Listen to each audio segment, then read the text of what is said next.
നമശിവായ. നമസ്കാരം. ഇന്ദ്രാനന്ദം ബ്രഹ്മാനന്ദത്തിലേക്ക് എല്ലാ മിത്രങ്ങൾക്കും സ്വാഗതം. നവരാത്രിയുടെ 5-ാം ദിവസം നാം ആരാധിക്കുന്നത് സ്കന്ദമാത എന്ന അമ്മയുടെ ദുർഗാദേവിയുടെ 5-ാം ദുർഗാഭാവമായ സ്കന്ദമാത എന്ന ഭാവത്തെയാണ്. പേരിൽ സൂചിപ്പിക്കുന്നത് പോലെ തന്നെ സ്കന്ദനെ, ശ്രീമുരുകനെ, 6 തലയോടുകൂടിയുള്ള ആറുമുഖനെ മടിയിലിരുത്തിയിരിക്കുന്ന രൂപമാണ് സ്കന്ദമാത ഭഗവതിക്ക് ഉള്ളത്.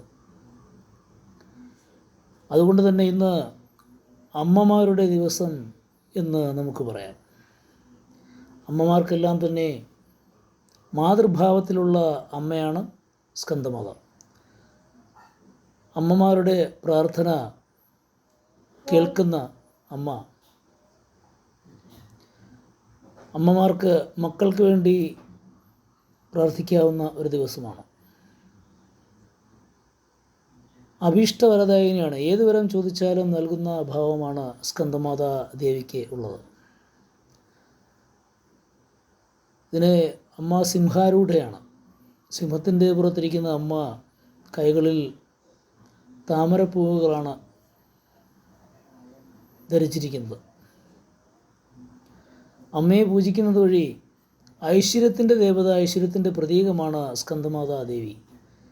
സമ്പത്തും ധനലാഭവും ലഭിക്കുന്നു എന്നാണ് വിശ്വാസം. കടബാധ്യതയുള്ളവർ അമ്മയെ പൂജിക്കുന്ന, അമ്മയുടെ മന്ത്രം ജപിച്ച് പ്രാർത്ഥനകളോടുകൂടി ഭക്തിയോടുകൂടി പൂജിച്ചാൽ കടബാധ്യതകളൊക്കെ മാറുമെന്നുള്ള വിശ്വാസം നിലനിൽക്കുന്നു. വേറൊരു സവിശേഷത, ഇന്ന് അമ്മയെ പൂജിക്കുന്നത് വഴി സുബ്രഹ്മണ്യനെയും പൂജിക്കുന്നതിൻ്റെ ഫലമാണ് നമുക്ക് കിട്ടുന്നത്. അമ്മയുടെ മടിയിൽ സുബ്രഹ്മണ്യൻ ഇരിക്കുന്നത് കൊണ്ട് സുബ്രഹ്മണ്യനെയും പൂജിക്കുന്നതിൻ്റെ ഫലം നമുക്ക് കിട്ടുന്നു. ചൊവ്വാദോഷം മാറുന്നതിനും സ്കന്ദമാതാ ദേവിയെ പൂജിക്കുന്നത് അത്യുത്തമമാണ്. വളരെ ദയാലുവും സ്നേഹപ്രദായിനിയുമായ അമ്മ എല്ലാ ദുഃഖങ്ങളിൽ നിന്നും മോചനം നൽകുന്നുവെന്ന് വിശ്വസിക്കുന്നു. അമ്മയെ പൂജിച്ച് ധ്യാനിക്കേണ്ട മന്ത്രം